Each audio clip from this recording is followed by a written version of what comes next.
Part 2 about how I got my boyfriend arrested for cheating on me. Storytime to when I was sleeping with my dad's wife. Was throwing up outside. Storytime, my boyfriend beat up his ex-girlfriend because she tried to kill me.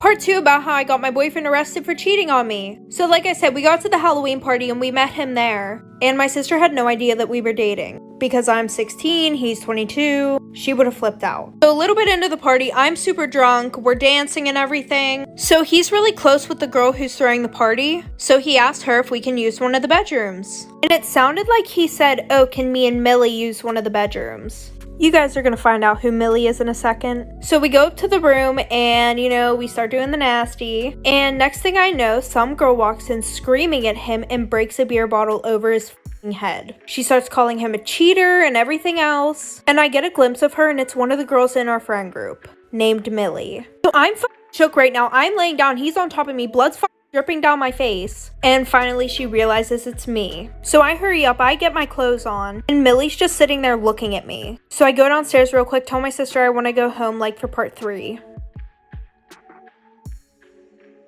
Part 3 of how I got my boyfriend arrested for cheating on me. So I get home and I text the girl whose party it was, and she had no idea what happened. So I was just like, oh, is Millie blah blah blah's girlfriend?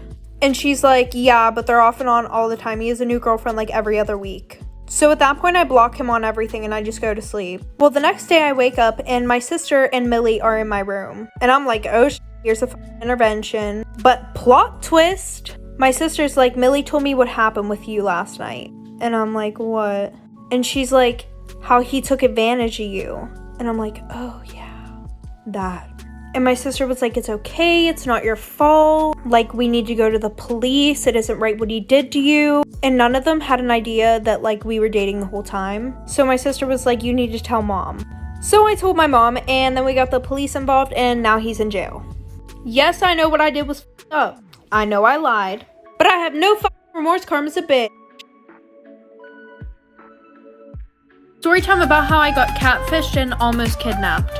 So because I just turned 18, I thought about signing up for a few dating apps. So I did. I matched with this really cute guy named Chris. And we chatted on the app for 3 weeks back and forth. I would ask him to FaceTime, but he would always make up some lame excuse. Yes, ladies, there's a video dating app coming out soon. So no more lame excuses for sus boys. Anyways, so finally after asking him a bunch of times to hang out, we finally made plans to meet up for dinner. He gave me the address to the place and it was 20 minutes from where I lived. And he told me that he was going to be wearing a baseball cap, and I told him that I was going to be wearing a white shirt and green jeans. So I took an Uber and got there at 6 o'clock, but when I got in there, I didn't see anybody with a baseball cap on. While I'm looking around, all of a sudden somebody taps me on the shoulder. So I turn around and it's this older guy wearing a baseball cap, and he goes, oh, hi, I'm Chris. So I'm definitely feeling super sus at this point, but I'm too nice to be like, ooh, get the f away from me. So I figured I might as well get a free meal out of this. So we sat down to eat for part 2.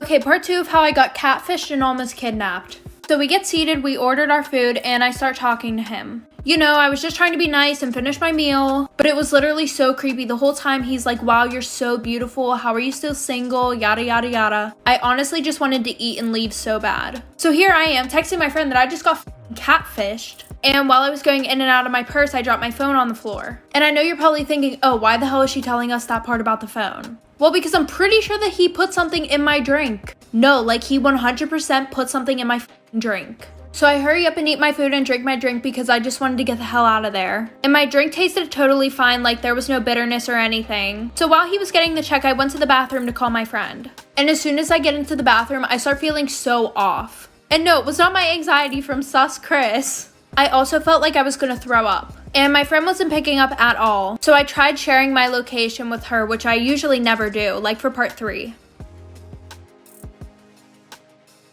Part 3 of how I got catfished and almost kidnapped. So like I said, I shared my location with her, but it took me forever because I had no control over my body whatsoever. And I was throwing up uncontrollably. So she immediately knew that something was wrong because I wouldn't just randomly share my location with her. So that's when I blacked out, and I really only remember a few things that happened after that. Like, I remember being out in the parking lot and him walking me to a car, which I thought was my Uber. So I remember waking up in the car and looking at the dashboard and it being 9 o'clock at night. So I start to wake up a little bit and I realize that I'm in somebody else's car and I can't find my phone anywhere. I'm pretty sure I blacked out again after that because the last thing I remember is a police officer standing over me and shining a flashlight in my face. So apparently there's security footage of him pulling off into a gas station and putting me in the trunk, and he was able to make it all the way to South Carolina from West Virginia. So my best friend shared my location with authorities. I want to spread awareness that things like this actually do happen. If a picture's worth 1,000 words, a video's worth 1,000,000. So click the link in my bio for a safer option of online dating. Love you guys. Story time to when I was sleeping with my dad's wife. So my mom and my dad got divorced when I was 16, and my mom decided to move to a different city. So I would only see my dad on holidays or when I was on vacation. And I just want to say I've always liked girls, and both of my parents knew that. So when I was about 18, my dad got married to his girlfriend that he met right after he divorced my mom. And I didn't really like her at the time, but I did try my best to have a good relationship with her for my dad. So a couple months after the wedding, it was summertime and I went to go visit. And I just want to say my dad worked a lot. That's the main reason my mom and him got divorced. So I spent most of my summer with his wife. We would go out shopping, we would have movie nights, just us two alone. Come back for part 2. Part 2 on how I was sleeping with my dad's wife. So she's always been super nice to me. She always let me do whatever I wanted. I think she just wanted to be close to me. She was in her 40s and she never wanted to have any kids. So I guess she treated me like her kid. But here comes the juicy part. The weekend before I went home, my dad went on a business trip. It was just a one-day business trip. He was going to be back the next day. So we decided to have a little girls' night. I was 18. I wasn't allowed to drink, but she let me drink. Also, I smoked a little something before, and we were having a great night. I decided I wanted to watch a movie, and she said okay. And I'm gonna be real with y'all. I made the first move. I was drunk. I was high, so I would say it was my fault. We first started making out, and I really liked it. She really liked it. So things started to get hot. Next is part 3 of sleeping with my dad's wife. And yes, we had sex. Yes, I had sex with a 40-year-old woman. So after everything, we promised we could not talk about it and that it would never happen again. Also, she told me she was really happy with my dad, and that it happened because we just had a few too many drinks. Long story short, I went back home. I was already out of school. So a month after that, she asked me to move in with them. And I agreed. So y'all know that every time my dad wasn't there, we would do the dirty. And that went on for 2 years. After that, we decided to end everything. Everything ended in good terms. My dad never found out. I ended up moving out, and every time we're together, things are really awkward.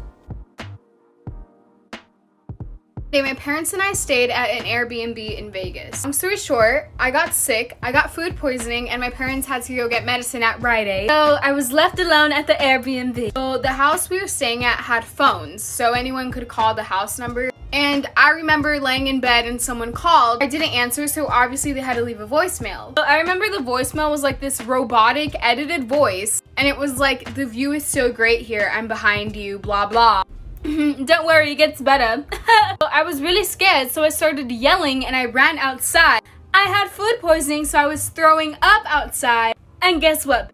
This cute guy was outside, so then he comes up to me and he's like, "Is everything okay?" So I tell him what happened, so he's like, "Okay, I'll go inside the house with you. Let's see if someone's there." Oh, bitch, guess what? We start seeing some flashing lights in the room that I was in. The owner was recording me at the Airbnb. So after I ran outside and I find this cute random boy, He helps me and we go back into the Airbnb and we find the camera where the owner is literally recording me. So at this point, I remember the cute boy and we start taking pictures of the camera, and then we run out of the Airbnb and we call my parents, and then my parents call the cops. So long story short, my parents get there, and then guess who pulls up? The Airbnb owner. So I remember the Airbnb owner came out of his car and he had this like bottle of pepper spray. And he was like, if you guys tell the cops, I'm gonna spray you guys. Like, this is my property. I could do whatever I want. Like, I could record you guys. So obviously my parents are mad, whatever. The police finally show up. And I remember they took him, whatever, blah, blah. We showed them the pictures. Obviously we pressed charges. I mean, that's not okay. I don't really know what happened, but what I do know is that they did an investigation on his Airbnb and they found a lot of cameras and footage that he had from previous people that stayed there. One time I was dating this guy. We're gonna call him Patrick. So one day on someone's Snapchat, I saw a binder that had pictures of Patrick in it. I freaked out because I was like, I'm being cheated on right now. So what I did, I texted his mom because I was freaking out and I told her everything that happened. I was literally like sad and I was telling her how sad I was, like, and she was like, I'm gonna talk to Patrick. And I was like, okay. So his mom gets back to me, right? And she texts me a picture. This is the best part. Oh my God. It's a picture of the binder that I saw on this person's Snapchat story. And I was like, yeah, that's the binder. Oh my. And she's like, oh, that's his binder. What are you talking about? It's so freaking embarrassing. Like, I swear I'm not a crazy. Storytime, my boyfriend beat up his ex-girlfriend because she tried to kill me. So it was my sophomore year in high school and I had just gotten with this guy who was fresh out of a relationship. And let me tell you a little bit about his ex-girlfriend. So before him and I even started dating, him and his ex-girlfriend were together for like 2 years. And guys, this girl was f***ing psychotic. Like, let me give you a quick example. Last year, I had a class with him and her, and the teachers assigned partners for this one project. Well, her boyfriend got paired up with this other girl. And anybody who would even talk to her boyfriend would get jumped by her and 8 of her friends. So his girlfriend starts being buddy-buddy with this girl. And his girlfriend goes, oh, do you want to come to the bathroom to hit my dab pen? So the girl says, yeah, thinking that she's being all nice and shit. So they both go to the bathroom and they're gone for like 25 minutes. So I asked to go to the bathroom because I want to see what's going on. So I walk into the auditorium bathroom and nobody's really around that bathroom. And this bitch getting beat the up. Like for part 2.